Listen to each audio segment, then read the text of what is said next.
Salam sejahtera untuk kita semua.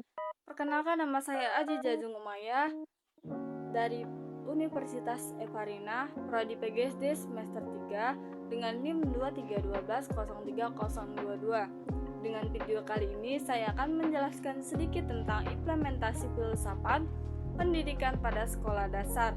Yuk simak sebagai berikut.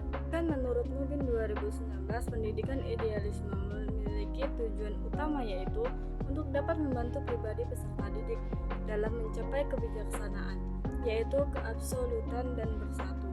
Untuk dapat meraih kebijaksanaan, setiap manusia hendaknya mengetahui dan diperkenalkan mengenal kebijaksanaan tersebut. Seseorang yang sedang menapaki proses perkembangannya mengerti bahwa kaitan antara manusia tertentu dengan manusia lainnya memiliki sifat-sifat yang kekal. Tujuan pendidikan yaitu membantu perkembangan pikiran dan individu peserta didik, akan tetapi perlu kita ingat manusia memiliki bakat yang beragam, sehingga pendidikan yang diberikan kepada setiap orang hendaknya sesuai dengan bakat serta minat yang dimiliki oleh setiap individu peserta didik tersebut. Dan pendidikan pada paham idealisme adalah suatu hal yang pasti dan abadi, di mana tujuan tersebut berada di luar kehidupan manusia, yaitu manusia yang dapat menggapai dunia cita-cita dan cinta yang penuh dengan kemesraan di dalamnya, yaitu manusia yang mampu menggapai serta menikmati kehidupan abadi yang berasal dari Tuhan. Idealisme memiliki peran yang cukup besar terhadap perkembangan dunia pendidikan, yaitu pandangannya yang menempatkan manusia sebagai salah satu bagian dari alam spiritual yang mempunyai watak spiritual sesuai dengan potensi yang dimiliki. Maka dari itu, pendidikan harus memberikan pengajaran kaitan antara peserta didik dengan bagian alam spiritual. Pendidikan hendaknya memfokuskan kesesuaian batin antara peserta didik dengan alam semesta. Pendidikan yaitu progres ke arah tujuan individu manusia yang ideal. Menurut paham idealisme, seseorang pendidik hendaknya dapat mewujudkan karakter utama agar peserta didik tidak dianggap sebagai alat melainkan sebagai tujuan. Maka menurut paham idealisme, tujuan pendidikan meliputi 3 hal utama, yang diantaranya yang pertama ada tujuan akan individual, kemudian ada tujuan akan masyarakat, serta gabungan antara keduanya. Bagi individual, pendidikan idealisme bertujuan untuk peserta didik dapat menjadi kaya serta mempunyai kehidupan yang bermakna, kepribadian yang harmonis, penuh warna, hidup bahagia, serta mampu menghindari berbagai tekanan hidup sehingga pada akhirnya dapat mendorong individu lain agar hidup lebih baik. Kehidupan sosial, pendidikan idealisme memandang perlunya persaudaraan antar sesama manusia, dikarenakan di dalam semangat persaudaraan terdapat suatu strategi atau pendekatan kepada yang lain. Seseorang bukan sekedar menuntut hak individunya, melainkan hubungan manusia antar satu dengan manusia lainnya, terbungkus dalam suatu hubungan kemanusiaan yang penuh dengan pengertian serta rasa saling menyayangi antar sesama. Adapun tujuan dari pendidikan idealisme secara sintesis ditunjukkan sebagai kolaborasi dari tujuan individual sekaligus dengan sosial yang tergambarkan dalam kehidupan yang erat kaitannya dengan Tuhan.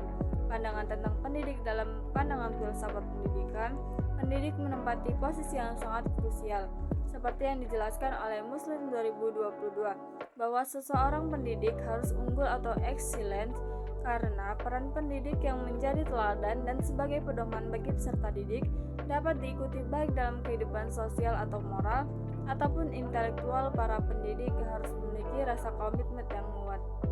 Selain itu, seseorang pendidik pun harus memiliki etika yang baik dan memiliki pancaran berwibawa dalam setiap perbuatannya supaya menjadi sosok guru yang ideal. Menurut J. Donald Butler dalam Faujen DKK 2022 menjelaskan beberapa hal yang harus dilakukan supaya menjadi guru yang ideal. Di antaranya yaitu yang pertama ada mewujudkan budaya serta realitas dalam diri peserta didik. Yang kedua ada mendominasi kepribadian individu mahir dalam proses pembelajaran. Selanjutnya yang kedua ada berinteraksi secara wajar dengan peserta didik, memotivasi peserta didik untuk mempunyai semangat belajar. Yang ketiga ada menyadari bahwa kegunaan secara moral dari pembelajaran terletak pada tujuan yang mampu menyempurnakan individu. Menurut aliran filsafat idealisme, Sudah jelas bahwa guru ditempatkan pada posisi sentral yang dapat menuntun peserta didik dan menjadi sosok inspirasi peserta didik. Jadi, sangat benar bahwa pendidikan harus unggul dalam kehidupan sosial atau moral dan intelektual.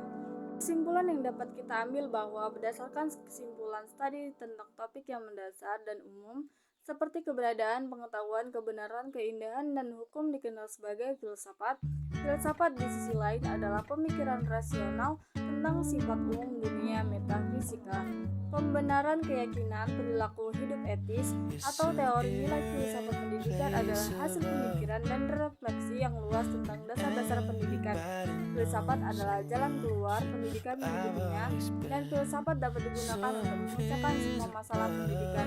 Selain itu, menurut Ki Hajar Dewantara, pendiri pendidikan Indonesia, pendidikan adalah proses saling peduli dan cinta yang berpusat pada Ignacio Tulodo, Ibnu Madia Mangunkarso, dan Tuturi Handayani. Terima kasih telah menonton sampai habis pada penjelasan saya, semoga dimengerti. Thank you for watching.